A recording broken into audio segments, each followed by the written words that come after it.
2018, Saini was voted one of the most respected journalists in the United Kingdom. Her many honors include a AAAS Cavalry Science Journalism Gold Award, an Association of British Scientists Writers Prize, a Physics World Book of the Year Award, and nomination as the European Science Journalist of the Year. Her writing has appeared in premier venues around the world, including The New Scientist, The Guardian, The Times of London, Science, Cell, Wired, Vogue, and GQ. I think that constellation of venues is really quite remarkable. She's the author of 3 books. Her first book, Geek Nation, How Indian Science is Taking Over the World, was a national bestseller in that nation. Her second book, Inferior, How Science Got Women Wrong, appeared in 2017 to widespread critical acclaim, and it's been translated into 11 languages. She'll be speaking tonight about her latest book, Superior, The Return of Race Science, published in May from Beacon Press. This is a timely examination of the history of race science from its origins in the Enlightenment to its deeply troubling resurgence in both politics and popular culture today. Please join me in welcoming Angela Saini.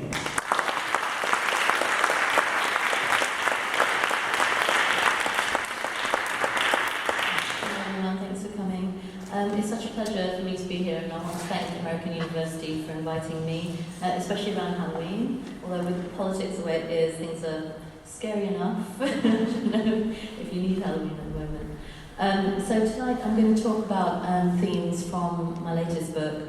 But first I just want to say a little something about science journalism.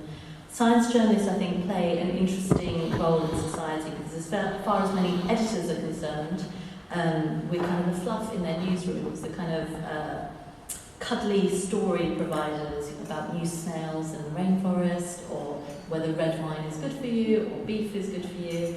And we're disposable, we're seen as disposable. And in fact, in recent years, so many really great staff science reporters have been lost in the US, but in the UK, we don't have that many major TV news networks, but 2 of them lost their only science correspondents in recent years, and they haven't even bothered replacing them. And when we know that scientists can give us their work directly, they can tell us about their research directly on the internet or through their press offices and on social media, then what do we really need science journalists for? Well, for me, journalism, as it is for all journalists, is about speaking truth to power. And the power, I think, we as science journalists speak to is scientists themselves, the establishment and industry of science. The power that we're speaking to is the scientists. And what fascinates me in particular is the role that science plays in our understanding of ourselves, and also how personal and political agendas can sometimes collide with our desire to get to the truth. And this applies just as much to scientists as it does to anybody else. So I'm going to talk about race today, and the reason for that is, for me, race is the perfect example of science gone wrong, of really, really bad science. Indeed, I would argue of science still going wrong. But first, just to cover the basics, what do I mean by race science? Race science, as I define it, is the belief that the human species can be divided up into discrete categories, and that there are enough meaningful biological differences between those groups that makes using those categories worthwhile. And it's an idea that's been around not forever. We might imagine race to be eternal, but it really isn't. The categories that we use now, the way that we use race now, has only been around at best for a few hundred years, and certainly since the birth of modern science. So from Carl Linnaeus, who was one of the scientists who drew up the taxonomies of the natural world of flora and fauna, he also looked at humans. And he was one of the first to ask, can we also categorize humans in the same way that we categorize the rest of the natural world? Now this isn't an easy thing because variation tends to be continuous. And at that time, 17th, 18th centuries, people just didn't know how people in the rest of the world lived. They didn't know how human variation played out in other countries. And in fact, Linnaeus, when he was drawing up his categories, even included one for monster-like humans and one for feral-like humans, because as far as he was concerned and other people were concerned, these people actually existed. because they were relying on hearsay and myth and stories about the different types of human difference there might be out there. So even at that time, this kind of categorization was quite arbitrary. It was really specific to the researcher who was doing it. There were some researchers who thought there were 3 or 4 categories, sometimes just colour, so red, white, yellow, black. Others who thought that there were hundreds, if not millions of races, that race began at the family level. And so if you define it that way, then there are millions of races. So it's always arbitrary. And to explain just how arbitrary it is, and we know even now it varies from country to country, but I like to use the example of Caucasian. So Caucasian is the word that we now kind of use to politely describe white people, but it wasn't always that way. And if we're being really scientific about it, Caucasian refers to people from the Caucasus. Now, of course, that's not the way we use it now. Johann Friedrich Blumenbach, who was one of these early researchers, one of the first people to use the word Caucasian, he looked at the skulls of people from all over the world, and he thought that the ones from the Caucasus seemed to be the most beautiful. And so in order to draw himself into that bracket of beauty, and this is something race scientists have in common, I should say, even now, is that almost invariably they always tend to put themselves at the top somehow. They're never at the bottom of the race hierarchy. So in order to draw himself into that category, he defined Caucasian as everyone from Western Europe to Northern India, which would make me Caucasian because my family originate from North India. Now, politically, in the UK at least, and this isn't true everywhere, but when I was growing up in the 80s and 90s, when we were fighting anti-racism struggles, and I was part of many anti-racism movements at university, if you were non-white, you would be categorised as black, because we were all together in one group fighting racism, so we were categorised as non-white, we were categorised as black. So this would make me, by all these different definitions, brown, black and white all at the same time. And this is how race works. It is arbitrary, it shifts in time and in space, and even now, depending on the country that you go to, many of you will be categorised differently depending on the place that you're in, and I certainly would be. Now, of course, in the history of race and racism, people have always behaved as though these categories do exist in nature, as though they are biological. And we do think, I think nowadays we think of racists as being kind of ignorant and uneducated, and if we could just give them the right information, that somehow they would be educated out of racism. And this is the way to lift people out of racism. And while that's true for some people, we have to remember that for the majority of history since the birth of modern Western science, there have been many educated racists, there have been many intellectual racists, and in fact, science underpinned the science of race again and again also reinforced racist projects. Race has been used to defend, the biological idea of race has been used to defend slavery, colonialism, genocide, apartheid. Many of the worst atrocities of recent human history can be laid at the door of this belief that race is biologically real. And science at every step has facilitated that belief. And that is because science doesn't operate in a vacuum, obviously. It works with the assumptions and ideas that are available at the time, and if these happen to be racist, then scientists will resort to them. They still do. Even the best scientists will resort to them. And in fact, it took until the middle of the 20th century for racism to become unacceptable in scientific circles. We might think that racism has always been considered a bad thing. That is actually not true. Before the Second World War, racism, or the idea that the human species, for instance, it's not one human species, but that we can be divided into subspecies or subbreeds, different categories, and that there is a hierarchy between those groups, was quite mainstream. It was part of absolutely mainstream science. Eugenics was completely mainstream. It was after the Second World War that efforts were made finally to end race science and scientific racism, to move the study of race out of biology and into the social sciences. And this was a direct result of what had happened in the Second World War because of the horrors of Nazi racial hygiene and the Holocaust, seeing the consequences of thinking about people in this way, that scientists finally started to turn their backs on this idea.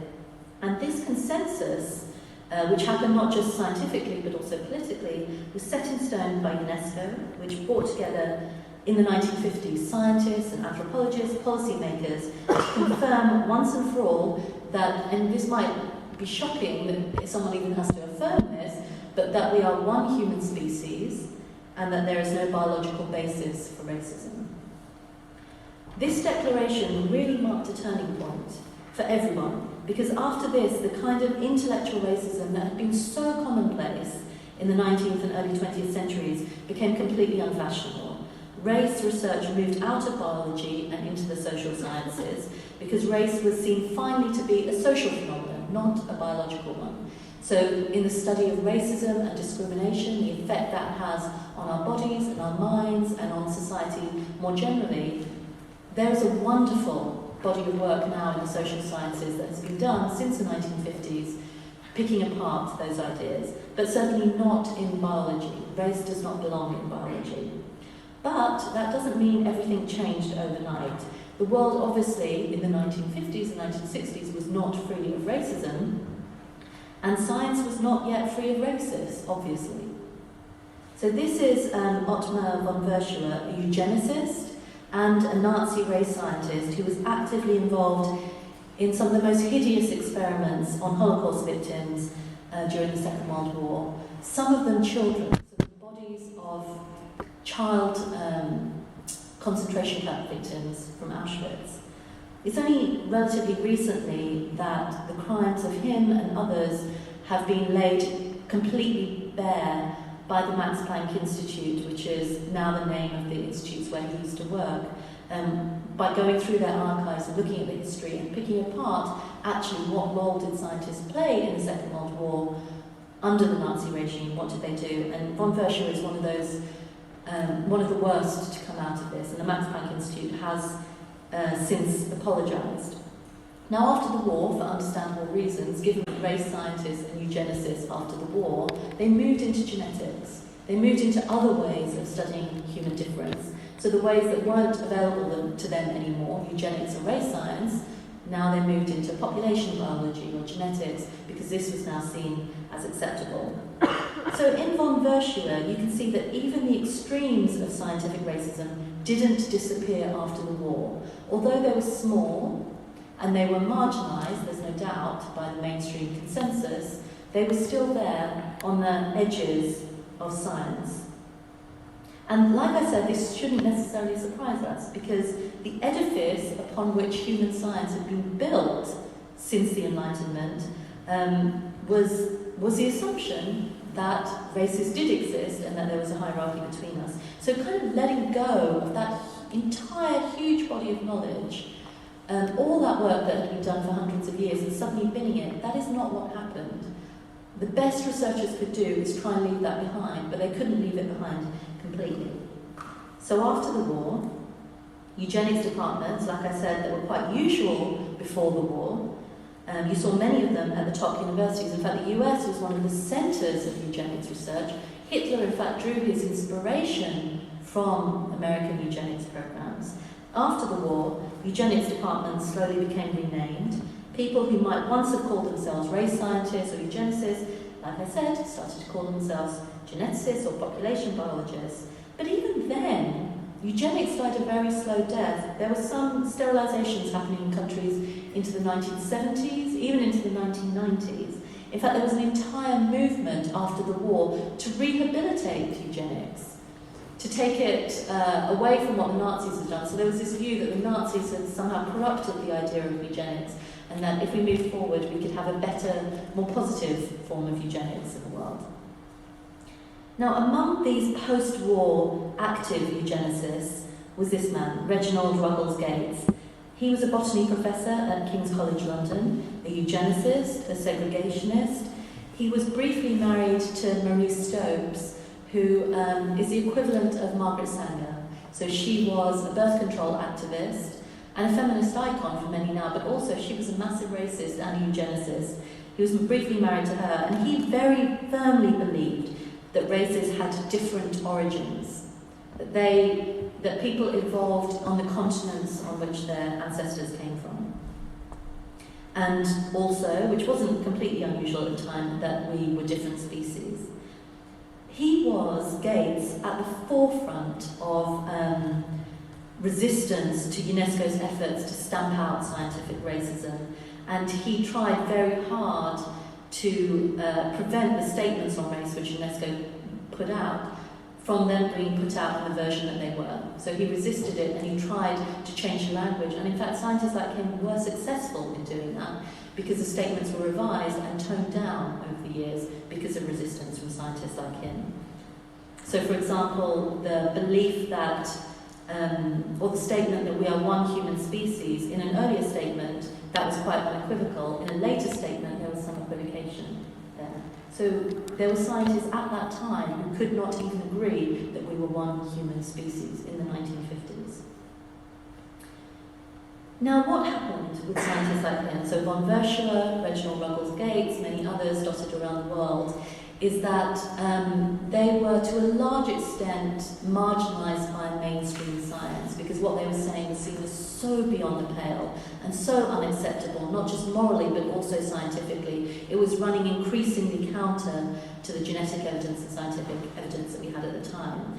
So what they did is, rather than back down, they got together, they formed their own networks, and they even set up their own journal to disseminate their ideas because mainstream journals would not publish the ideas that they had. And this journal, which was founded in the 1960s, was known as the Mankind Quarterly. Now the Mankind Quarterly, even at the time that it came out, was recognised as deeply inflammatory, as deeply unscientific. People complained about it widely because of the kind of things that were written in it.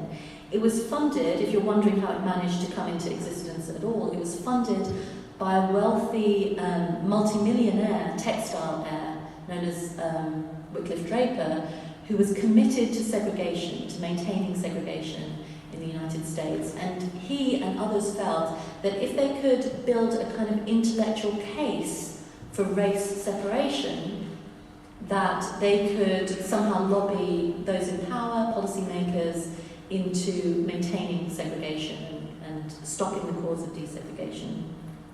So Wycliffe Draper, through what became known as the Pioneer Fund, funded scientists like Gates and like von Verschuer, and he funded the Mankind Quarterly.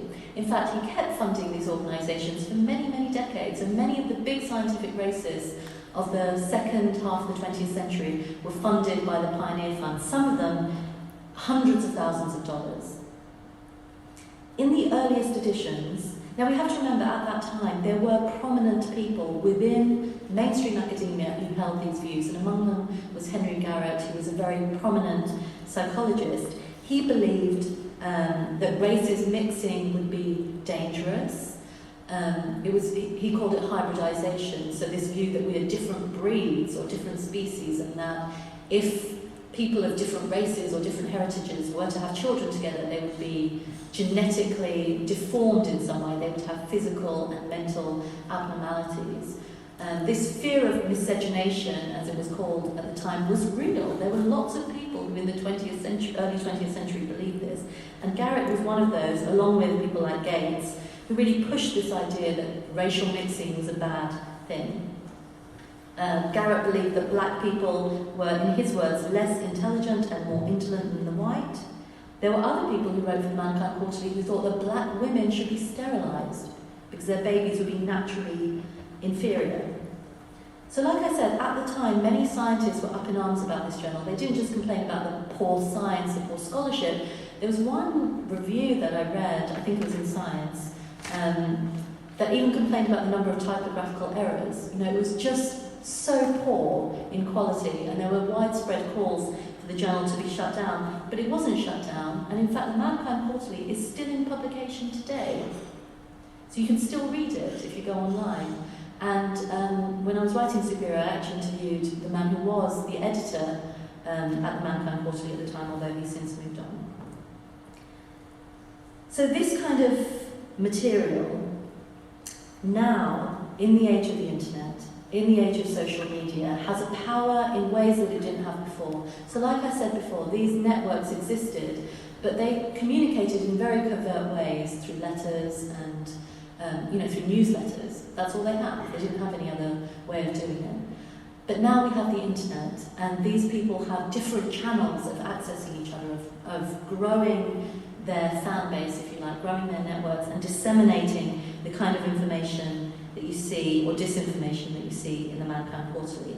You can see the effects of scientific racism today in the rhetoric of so-called race realists. This is what they call themselves, because calling yourself a racist now is still too difficult even for actual racists. They call themselves race realists, a euphemism really for people who claim that deep biological differences between groups are real, that old-fashioned stereotypes about racial groups are real, and that we should accept them, and that society would be better off if we accepted them.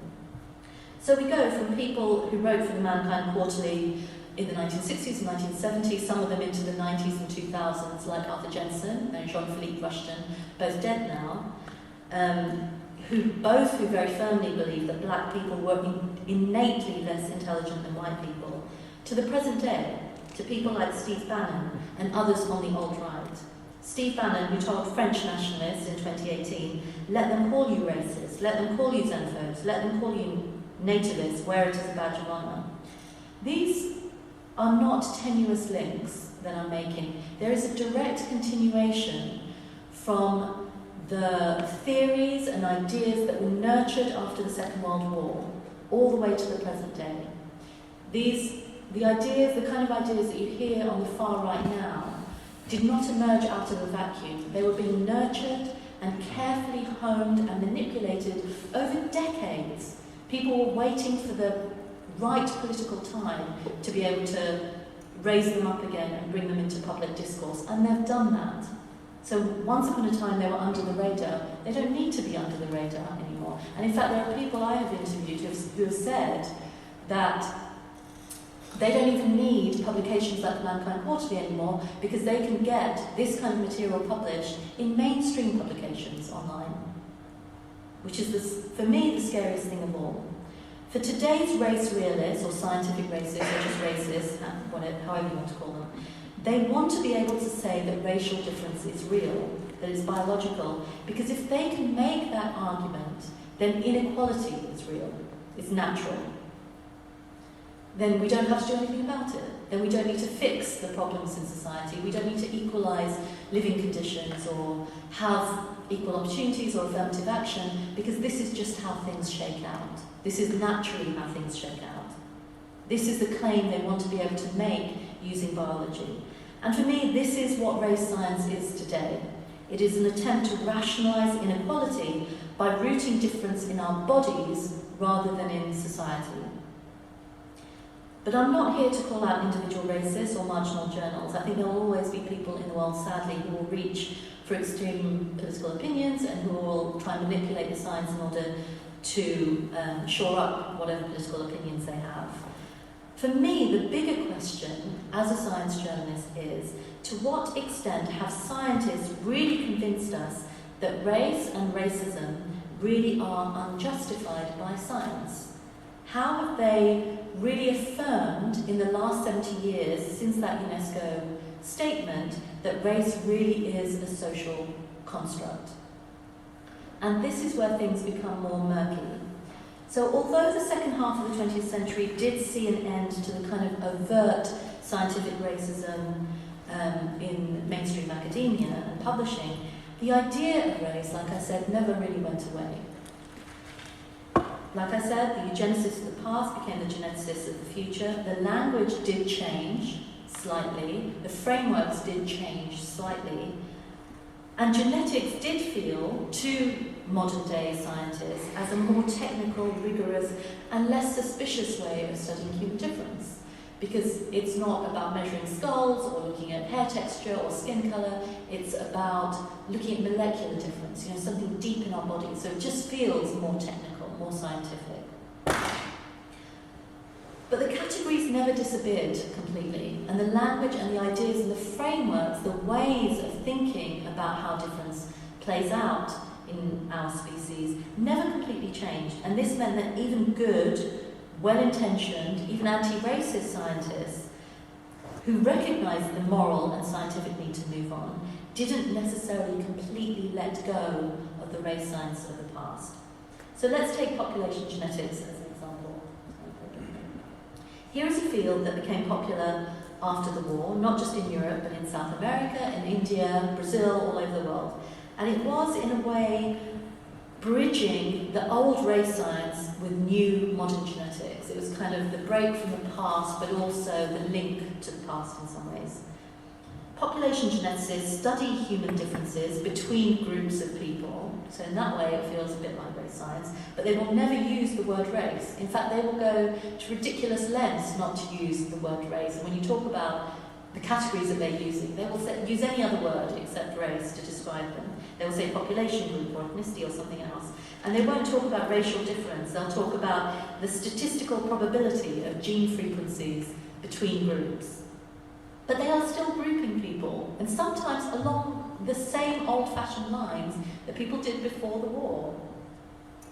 And it feels fine, it feels uncontroversial. And in fact, population genetics is not just mainstream, it's really fashionable now. But has it completely let go of the past?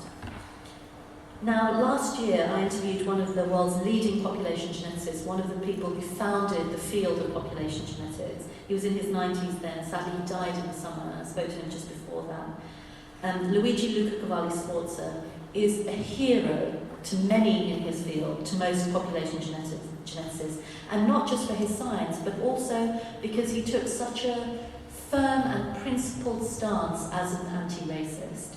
He was one of those who in the 1970s publicly debated the scientific racism of his time, including William Shockley, a physicist at Stanford, who thought that black women should be sterilised. He publicly debated him and won.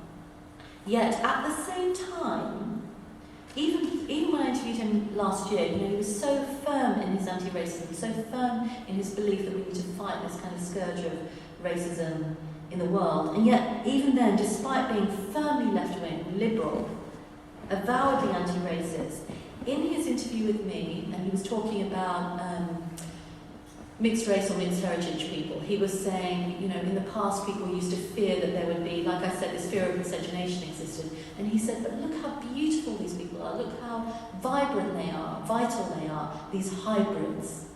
He used the word hybrids to refer to mixed race people. And I think that is the problem for modern day science. That here is a word, the same word used by Henry Garrett in the Mankind Quarterly in the 1960s, is being used in the 21st century by a left-wing, liberal, anti-racist population geneticist, hybrid, which isn't just morally inappropriate, it's scientifically inappropriate way to describe living, real people. This is the problem for modern science, that it hasn't completely let go of the language and the ideas of the past. And like I said, for understandable reasons, however deliberate and well-intentioned the effort to eradicate racism from science, it could never really achieve it fully as long as society was racist, as long as society still held these views. So should we be surprised then that out of population genetics, we now have consumer ancestry testing? An enormous business predicated on the idea that we can be divided into groups. Geneticists love to tell me how unreliable ancestry testing is. What they don't always tell you is that there are population geneticists sitting on the boards of many of these companies. That much of the data that these companies use comes from population geneticists in the first place. The same categories sometimes are used in DNA ancestry testing. And DNA ancestry testing, despite the best efforts of the anti-racist population geneticists, has only reinforced in the public imagination that race is real. We believe now that if you can tell where someone is from their genome, then how can race not be real? We forget actually how these tests work. I've never had the desire to have a test done myself, partly because I know where my family are from. My parents are from a very specific part of North India known as Punjab, and as far as we're aware, their ancestors have lived there for a long time. But for a TV program last year, they had my genome tested, and among the many results that came through was my ancestry profile. And I would have thought, given that I know my ancestry so well, and it's so specific, and I know exactly where it's from, they would at least be able to pin me down in some way. And instead, the test told me I was 96% South Asian, which is a huge 1/3 of the world there. That's how fuzzy these things are. They couldn't even pin me down to the right country, let alone the right region. And even then, only 96%, not even 100%. This fuzziness is because what these tests do is they do not compare your DNA to dead people or your ancestors, of course, they don't have that DNA. They don't look for white or black genes, and the reason for that is there are no white or black genes. There are, even for skin colour is associated with lots of variants, and you can only have a fuzzy understanding of someone's skin colour based on a DNA ancestry test. What they're doing is comparing your DNA to other living people who have also had these tests done and seeing if there's any kind of fuzzy similarity between you and those people. And it will always be fuzzy because we, as a species, are genetically one of the most homogeneous species on the planet. We are more similar as a species than chimpanzees. The reason that they can do this at all with any kind of fuzzy similarity is because the way, of course, genetic difference plays out is that I have more in common genetically, of course, with my parents and with my sisters and with my son, a slightly weaker genetic relationship to my cousins and my grandparents, and weaker still the further away you get from my family. So the further away you get, the fuzzier the genetic relationship. Now, historically, people have tended to live near kin. Not in my case, because my parents were immigrants, not in the case of many living people today, but let's just say historically we have tended to live near our family and mate near our family. And that will mean that even within certain communities you will have some kind of fuzzy, but not very tight genetic similarity. The further you draw that boundary, the fuzzier it gets. At the continental level, which is where they're drawing it, it is fuzzy to the point of meaninglessness. It really loses all sense altogether. In fact, it's so fuzzy that it's perfectly possible that if I were to pick out a South Asian person from this group and a white American person from this group, that my genome would have more in common with the white American than the South Asian. That's how fuzzy that kind of difference is. But they never explain that to you when they're doing these DNA ancestry tests. They never explain the fuzziness. And so the idea of race is again reified. Like I said, there is of course human variation in the world. We are not all exactly the same. And we can see the human variation as it plays out. And this is what people always say to me, how can race not be real? When I look around and I feel I can categorise people in a fuzzy way. And I feel I can categorise myself. How can race not then be real? Well, the thing is, human variation works in a very small and subtle way.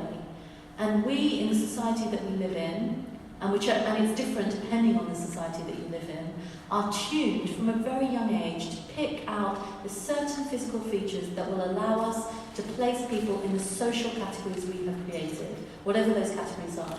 So if you go, for example, to an Indian tribe in South India, they will know whether someone is from the next village or not. You will not know, but they will know because they've been tuned over many, many years since they were little to pick up those fine differences. Just like in this society or in the society that I live in, I've been tuned to pick up on the exact differences that will allow me to use the social categories that I'm required to use on a daily basis. So difference does exist. The way it plays out is very, very subtle. But this is the thing that's exploited by racists. The fact that there is subtle difference, the fact that any difference exists is what is exploited by racists. If there are differences in skin colour, why can't there be differences in intelligence or deeper differences between the groups that we see? Well, for me, this is a statistical problem, right? How do we explain the subtlety of difference using the statistics and data that we have available? How do we get past the fact that human variation exists, but race isn't real? And for me, a useful case study here is hypertension. Because again, medicine and health research is one of the most racialized areas of modern life, and certainly of science. I see race being invoked in health research, medical research, on an almost daily basis. And again, racists use the fact that, for example, when I go to the doctor, they will tell me that being of Indian origin means I have a higher chance of having diabetes despite having no diabetes in my family. You know, these are the ideas that then get conflated with ideas of deeper racial difference. Hypertension is one of the most racialized conditions in the world. Persistently high blood pressure. Lots of people have it. My mum has it. And in the UK, the National Institute for Health and Care Excellence, which is the body that decides or advises doctors on how to treat patients, they even specify that people under 55 who are black should be given a different treatment than if you're under 55 and white. And they even specify skin colour there. So if you're black and under 55 in the UK and you have hypertension, you are likely to be given a different drug than if you're white. In the United States, in 2005, for the first time anywhere in the world, a drug was approved for marketing to black people only. Bidil, which treats heart failure that sometimes results from hypertension. It is the first racially specific drug, and as far as I'm aware, I think the only racially specific drug in the world. Now you might think to yourself, why not? We know that hypertension is higher among black Americans. Preventable heart disease and stroke resulting from high blood pressure are 2 or 3 times more likely to kill a black American than a white American. So maybe we are different inside, and maybe this kind of use of race in certain scientific contexts is justified. Now this is something that a Canadian epidemiologist called Jay Kaufman and a health researcher, an American health researcher called Richard Cooper, decided to investigate. Cooper is an expert on hypertension. He has travelled the entire world studying this disease and collecting data about it. And Kaufman and Cooper had a very straightforward approach. They said, we know what doctors tell us, anecdotally, and what we know from everyday experience, but what does the data tell us? What can we learn from statistics and demography about hypertension? Now we know that there is next to no genetic evidence that has been found so far, despite billions of dollars getting poured into it, that can account for the hypertension gap between black Americans and white Americans. We don't have genes that can point to the root of this problem. But we do have loads of studies that show so-called racial or ethnic gaps in responses to drug. So these do appear to suggest that in a slight but measurable way, people do respond differently depending on the study that you look at. So Kaufman and Cooper collected up all of these studies, every single one that showed gaps between responses to hypertension drugs, and they asked a simple question: given all the medical data that we have, how likely is it that an individual placed in a given racial group will benefit from a drug? And how likely is it that someone left out of that group for racial reasons could have benefited from that drug? And this is what it said. For 100 white people given ACE inhibitors, which they are in the UK, this is a normal drug of choice, if you're under 55 and white and you have hypertension, 48 of them would fail to respond as hoped, which is almost half. Meanwhile, if 100 black people were given this drug that they usually denied, at least in the UK, 41 of them could have benefited from it, which is almost half. And their conclusion was that assigning treatment by race is about as useful as tossing a coin. It's hardly useful at all. And so the question then is, why do more black Americans die of diseases caused by hypertension? Now, if you look globally, if hypertension were rooted in skin colour, which those NICE guidelines seem to imply, then you would expect to see the highest rates of hypertension, if it were genetic, in Africa. And in fact you don't. Once adjusted, the lowest rates of hypertension in the world are in Africa. The highest rates in the world are in Finland and Germany. Populations that are overwhelmingly white. Black Americans, I should say at this point, die at almost everything at higher rates than white Americans, even infant mortality. The life expectancy of a black American is 3.5 years lower than that of a white American. So are we saying then that this should be all genetic? That somehow black Americans, who themselves are of diverse ancestry because of the history of slavery, at higher rates than everybody else? That is almost what medical researchers seem to be implying when they routinely jump to genetic explanations rather than looking at social and environmental ones. We know that being an immigrant is associated with higher blood pressure. Stress is associated with higher blood pressure. Living in a city is associated with high blood pressure.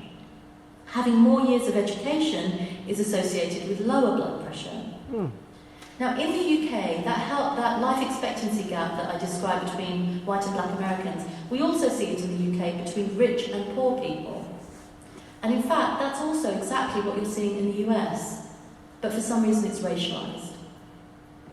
Rather than being described as a socio-economic gap, it's described as a racial gap. And when it gets described as a racial gap, it becomes biologised.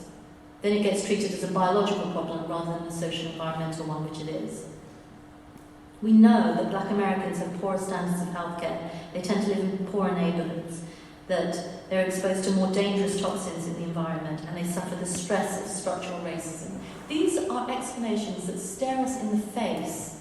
We don't need to look very far to know why hypertension rates are higher in some groups than others. And above all, the leading cause of high blood pressure is diet, too much salt. In fact, this is why my mum has high blood pressure, because being of Indian origin, she cooks Indian food, and it is almost blasphemous not to add enough salt to Indian food. She just won't stop adding it.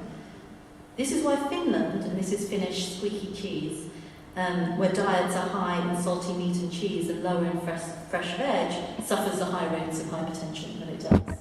Diet is the leading cause, and we know that if you're poorer, you are likely to have more processed food in your diet, and more processed foods tend to be saltier and fatter.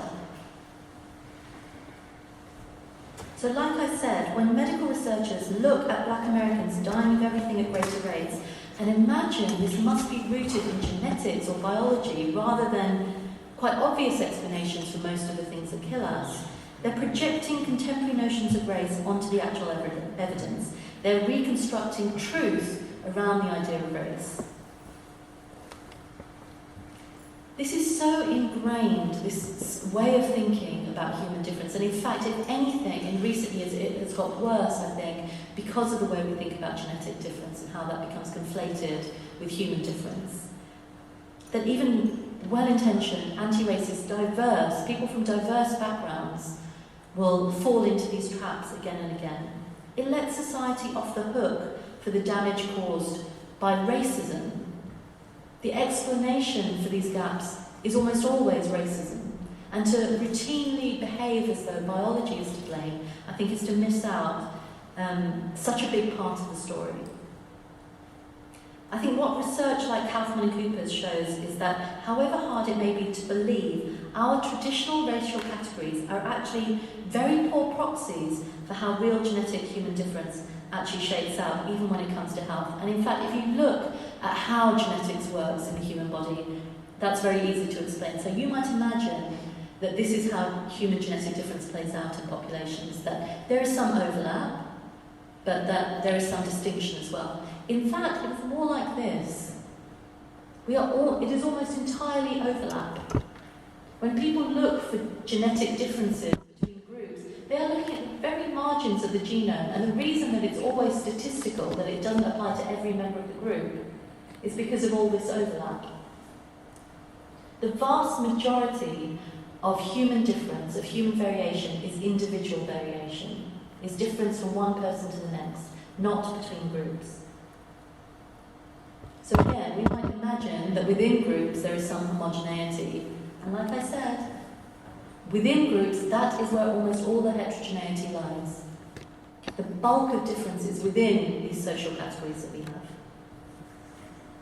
And I think when a lot of geneticists that I interview in my work have a very kind of sober and prosaic way of thinking about racism. In fact, there were some I interviewed who just thought, God, racism is just it's such madness, things just don't work this way, races don't work this way. And because for them, these are the models that they have in their heads. They understand that this is how things play out in real life, and so the real ways in which we think about difference in the rest of the world seem almost mad to them. What they sometimes forget, and this is my role as a journalist, is that race has social value. It has social meaning because of the way it's being used, because of the way that we use these categories. It is tied into our sense of identity. It means something to us. We can't just relinquish it. It means something. The problem is that as we have more genetic evidence, although race, I don't think, will never lose its social meaning, it is very quickly losing its biological meaning, more and more all the time. And I want to give a quick example of this man. So this is Cheddar Man. Around 100 or so years ago, a skeleton was found in the UK, in something known as the Cheddar Caves, which is how he got his name, of a skeleton of a man who was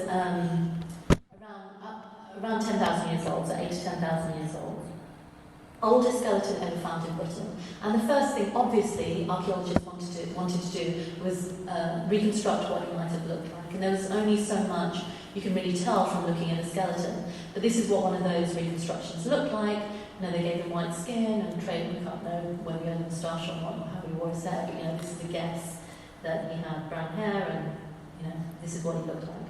Now recently, very recently, geneticists have been able to draw out ancient DNA from skeletons like this and draw some picture of how someone might more reliably look. And like I said before, there are no black or white genes, so even skin colour is a statistical probability, you know, looking at the variants that exist. But based on all the data they could get in 2018, they did another reconstruction based on genetic evidence, and in fact, he looked like this.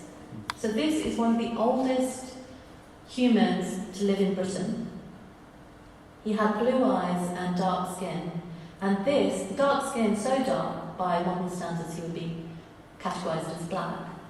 And in fact, this wasn't a surprise, even in 2018, because archaeological studies and ancient DNA studies across Western Europe had shown that this was a very common combination of features at that time, 10,000 years ago. So what does that mean, then, for our understanding of identity and race? To know that 10,000 years ago, which isn't a huge amount of time when you think about it in human evolution, people look completely different to the way they look now. The racial categories that we have now, I mean, there are so many scientific racists I see online who project into the past and imagine there was some age of racial purity. There was never any such age. There was never a time in which, if you went back into the past, the first Europeans were white. The first Europeans were black. But even that, it's a mistake to kind of use that language, because the fact is, everyone on the planet in 10,000 years ago looked different from the way we do now. The way we categorise and the way we use these ideas about human variation that we use now do not project onto the past in any meaningful way at all. For me, this is what race is. The history of race science, and even the way we use race now, is a story of projecting what we want onto the past. Our ideas of who we are, ideas of nationalism, ideas of identity, what it means to be us deep down, as though we can identify who we are deep down, not in our cultures, where we really can identify them, but in some kind of biological route. This is what race is. It's a story that we tell ourselves. Its meaning is embedded not in our bodies, but in these stories, in the cultures that we have, in nationalism, in identity, whatever that identity is. We have to remember that people who invented the current ideas that we have about race and the categories we use, for them it was all about the superiority of white Western civilization. And they built everything around that notion. Now, this isn't to say that white Europeans have a monopoly on thinking about human difference in this way. Throughout history and all over the world, you can see this happening. This is something I talk about in Superior. I talk about caste in India. I talk about ideas about human difference in China. There's a belief in China, a widespread belief, shared even by some scientists, that the Chinese are not a product of the out of African migration, as we know we all are, but actually evolved separately from an earlier form of Homo erectus that lived in China millions of years ago. And again, this serves an idea of national identity, an origin story that roots the Chinese to the land, to that nation, a belief that there is something more visceral than just culture that ties people to a place. So we have to understand these ideas for what they are. It is about power. It's about rooting power not in circumstance or in history, but in nature. And for me, this is a game that we have been playing for hundreds of years and we're still playing it. And for me, I feel now is the time to stop playing it and see identity and race for what it really is. Thank you. So I'm happy to take some questions.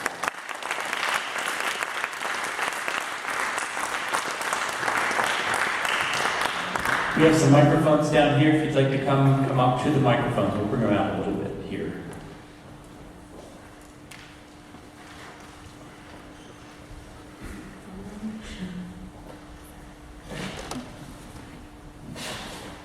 I can see you kind of laughing. Hi, thank you for your presentation. Two questions. The first one is, are there any studies, since you mentioned poverty being related to disease, are there any studies that bear out what you're describing happening to African Americans? So any other culture that lives in poverty then have what? That has different health outcomes. Yeah, we see it all over. We see that all over the world. I mean, we see when you're poorer, you have poorer health outcomes. I mean, that is a kind of Is there any standard. particular research you can cite? I mean, in Britain, for instance, in the UK where I'm from, we have. I mean, I don't know. I can give you some, but there's countless research, going right the way through health research, that shows that the poorer you are, the poorer your health outcomes are. And like I said, the life expectancy gap between the rich and the poor in the UK is the most obvious example of poorer health outcomes when you're of a lower socioeconomic status. Okay. Yeah. My second question is, what about here in America? Most of the research, I think, epidemiological research on diseases, the Center for Disease Control. Yeah. Are you aware of any research that they're doing that would, help, defend and further your argument? It's already happening, actually. So after Superior came out, I do cite Mary Bassett, who's the New York City Health Commissioner, who's already looking at the environmental and social explanations for the racial gaps that we see in health in America. And there's a huge body of research that is now coming out of those kind of ideas. There's also a wonderful midwife. So one thing that's been in the news lately is high mortality rates among pregnant black women. And there's a wonderful midwife in Florida who's British, and black British, and she went to move to Florida, and she showed that just by improving the quality of treatment, she could lower those mortality rates. So there is really good research being done. Actually, I'm going to NIH on Thursday to give a talk about exactly this, because I do think people are engaging with this already. And health companies, so pharmaceutical companies, I've already seen when I go to conferences, are looking not just at racial and gender profiles when they're looking at clinical data, but are now superimposing on that socioeconomic, geographic, and environmental data, because many of these things overlap. Okay, thank you very much. You're welcome. I just want to say thank you for the book and for your talk tonight, and I really sincerely pray for your fortitude as you keep up this fight, yes. But related to the last question, I was kind of curious. It is so ingrained in our medical language and in our culture to talk about, for example, the example you gave of hypertension being higher in African Americans, so much so that as an African American, we talk about it like, okay, this is what everybody else can do, but we need to do this, okay? Because it's become so ingrained in the culture, despite whatever my personal family history might be or what my actual health history is. Yeah. What do you suggest we do in order to adjust the language around medical, correlation and causation? People conflate the two. And so what can we do to adjust the language so that we actually help people improve in their health rather than look at specific racial categories?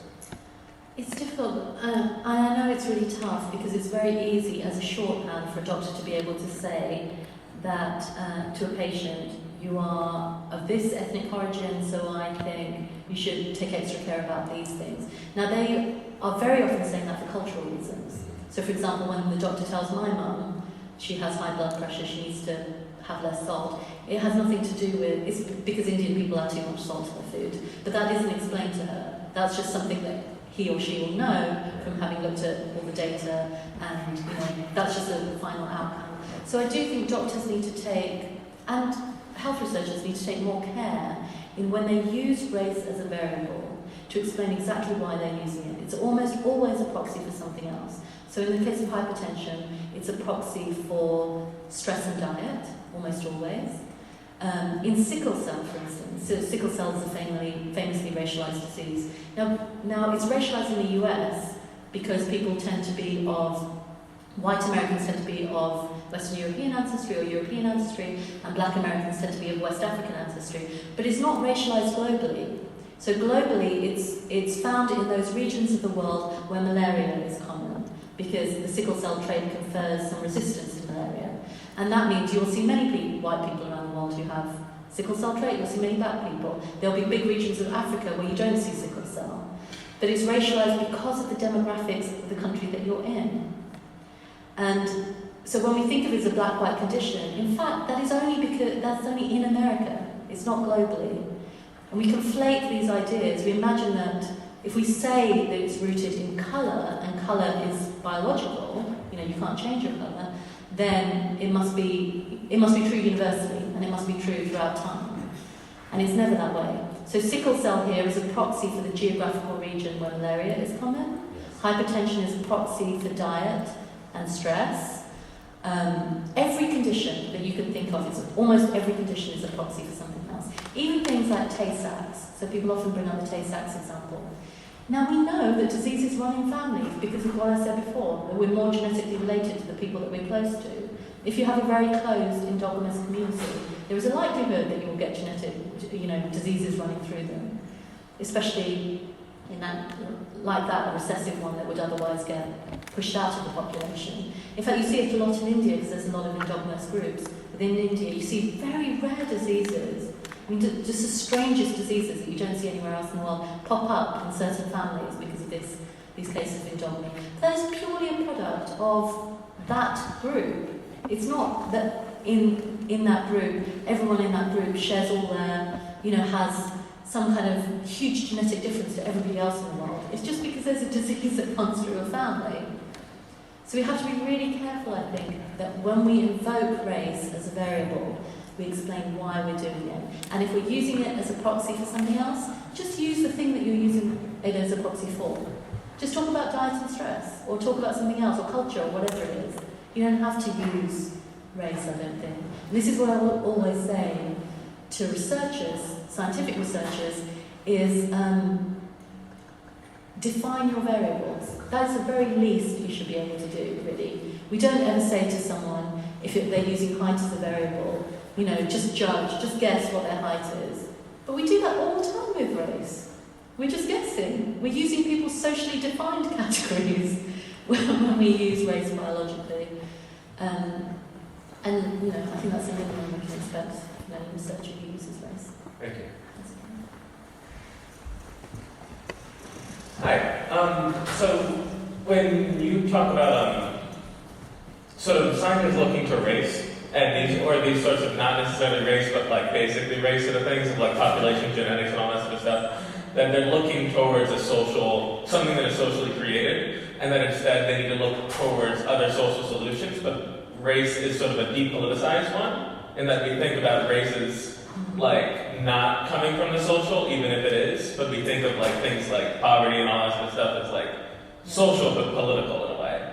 So how does that relate to how science is taught, especially at a university level, and how we look at what science is and its relationship to socio-political sort of systems and whatnot? It's difficult because, like I said before, human variation is not completely random. There are statistical variations, not, I wouldn't say between groups, but a kind of continuous statistical variation in a fuzzy way that exists all over the world. And when population geneticists divide people into populations, although they may feel like discrete populations, they're not. They're, of course, fuzzy populations.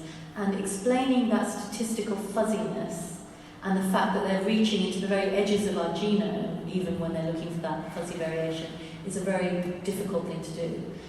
Population genetics, in that sense, using any kind of population is a fudge, really. Because you could define populations any way you like. You could start at the family level. You could really define populations at the family level, in which case you would have more basis for doing that, because there is far more genetic similarity at the family level than there is at the continental level, but then it becomes cumbersome. So they fall back on these old ideas, these old categories that we have. I've been very heartened to see, I wrote a piece for New Scientist on population genetics in the summer, and population geneticists since then have reached out to me and have said that we do need to think about language differently. We do need to think about maybe not using the categories that we do, maybe use numbers. I would be totally up for them using numbers instead. It would be far less inflammatory than it is now, and it would give far less succor to racists who love this kind of research because it feels like it reinforces what they want. But we can't just ditch the field of human variation altogether. We can't just stop looking at it. I just think we can look at it better. Yes. Hello. First, thank you so much for your presentation tonight. Also, thank you so much for your work in general. I have a question about the industry of science journalism. So, of course, because you work, I'm also thinking of Rebecca Skloot or Harriet Washington, and how important it is for science journalists to operate as kind of an intermediary between these crazy scientific studies and statistics and everyday reading and comprehension. So I was wondering if there was any movement or general stance that folks in the industry have taken towards race writing. In other industries, there's the anthropology, the psychology. Their associations have re-released statements against these sort of reductive research. So I'm not familiar with science journalism, so I'm wondering what your thoughts are on that, or what's going on. Well, it's interesting because just this weekend I was at the National Association of Science Writers meeting in Pennsylvania, and this is one of the things that we were looking at, which is how do we talk about race in a more responsible way? How do we describe human difference in a more responsible way? And it's really tough because of the things I just told you. It took me having to write a whole book for me to get my head around it, I didn't get clarity until I'd done all the research that I needed to do. It took me 2 years to get my head around it. So we do need to, I think we need to try harder, because I do think race, gender, the science around these topics are the big political fault lines now. And if we don't do this responsibly, then we do leave it open to the kind of more dangerous elements on the web, and we'll fill that space very quickly. I'm working in misinformation, disinformation at the moment, and what you see is that lies spread faster on the internet than the truth. So that is the fight that that's the battleground I'm on right now, is to try and get reliable, good quality information out to people in a world in which they are actively seeking out bad information. Bad information is so prevalent. But we do need to work harder. But I do think also at the same time we are supposed to have an slightly antagonistic relationship with scientists, because we are there to interrogate them. We're not there to be their friends. Thank you. I have bad news and good news. The bad news is there's a class in here in 20 minutes and they have to remove all of this. The good news is that Angela Saini is going to sign books and talk to us out at a reception out in the Krieger lobby. So please join me in thanking Angela Saini.